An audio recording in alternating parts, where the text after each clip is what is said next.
ಮುಂದಿನ 7 ದಿನಗಳ ಕಾಲ ರಾಜ್ಯದಲ್ಲಿ ವರುಣದೇವ ಅಕ್ಷರಶಃ ರೌದ್ರಾವತಾರ ತಾಳಲಿದ್ದಾನೆ ಎಂದು ಭಾರತ ಸರ್ಕಾರದ ಹವಾಮಾನ ಇಲಾಖೆಯು ಅತ್ಯಂತ ಖಡಕ್ ಮುನ್ಸೂಚನೆಯನ್ನು ನೀಡಿದೆ.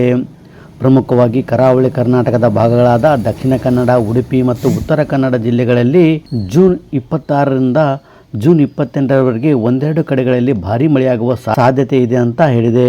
ಆದರೆ ಜೂನ್ 29ರಿಂದ ಜುಲೈ 1ರ ಅವಧಿಯಲ್ಲಿ ಪರಿಸ್ಥಿತಿ ಇನ್ನಷ್ಟು ಕೈಮೀರಲಿದ್ದು ಕರಾವಳಿಯಾದ್ಯಂತ ಅತ್ಯಂತ ಭಾರೀ ಮಳೆಯಾಗುವ ಭೀತಿ ಎದುರಾಗಿದೆ.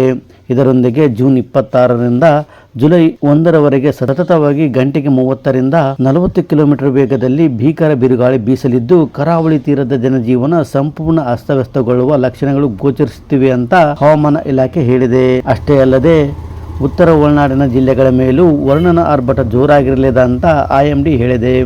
ಬಾಗಲಕೋಟೆ, ಬೆಳಗಾವಿ, ಬೀದರ್, ಧಾರವಾಡ, ಗದಗ, ಹಾವೇರಿ, ಕಲಬುರಗಿ, ಕೊಪ್ಪಳ, ರಾಯಚೂರು, ವಿಜಯಪುರ ಮತ್ತು ಯಾದಗಿರಿ ಜಿಲ್ಲೆಗಳಲ್ಲೂ ವರುಣನ ಆರ್ಭಟ ಜೋರಾಗಿರಲಿದೆ. ಈ ಜಿಲ್ಲೆಗಳಲ್ಲಿ ಜೂನ್ 29ರಿಂದ ಜುಲೈ 1ರವರೆಗೆ ಒಂದೆರಡು ಕಡೆಗಳಲ್ಲಿ ಭಾರೀ ಮಳೆ ಸುರಿಯುವುದು ನಿಶ್ಚಿತ ಎಂದು ಹವಾಮಾನ ಇಲಾಖೆ ತಿಳಿಸಿದೆ.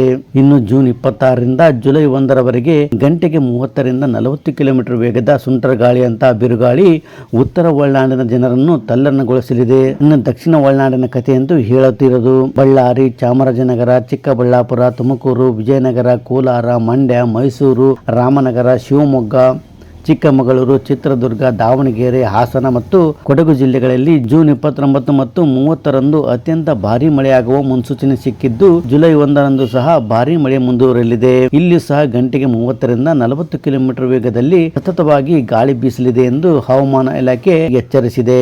ಆದರೆ ಹವಾಮಾನ ಇಲಾಖೆ ಹೇಳಿದಷ್ಟು ಮಳೆ ಆಗದಿರುವುದು ರೈತರು ಹಾಗೂ ಜನಸಾಮಾನ್ಯರ ನಿದ್ದೆಗೆಡಿಸಿದೆ.